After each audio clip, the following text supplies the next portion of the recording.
Il-Prim Ministru mexxej Laburista Joseph Muscat iltaqa' mal-4 Europarlamentari ġodda tal-Partit Laburista, Mirjam Dalli, Alfred Sant, Alex Agius Saliba u Josien Cutajar.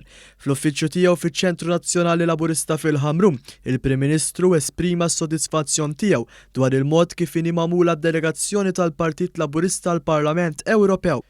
Waqt li jinnota d-differenza fl-età, ir-rappreżentanzi ekwa bejn is-sessi u l-fatt li hemm rappreżentanza awċija saħaq li b'dawn l-4 persuni Malta se jkollha delegazzjoni u vuċi b'saħħitha li se jaħdmu mod pożittiv favur Malta.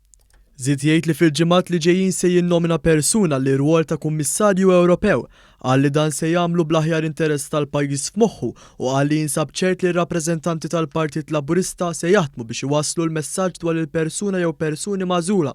Spjega li hemm linja ta' ħsieb li kull Prim Ministru jinnomina żewġ persuni u jkun il-President il-ġdid tal-Kummissjoni Ewropea li jagħżel. Qal li meta tiġi stabbilita l-proċedura se jinnomina persuni li jkollhom il-kredenzjali biex isiru Kummissarji Ewropew. U għatenna l-appell li jagħmel lill-Europarlamentari Maltin biex jaħdmu flimkien.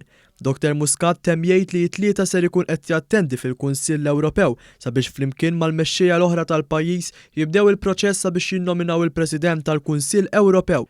L-4 kandidati eletti rringrazzjaw liċ-ċittadini kollha ta' Malta u Għawdex li tawhom il-fiduċja biex jirrappreżentawhom fil-Parlament Ewropew.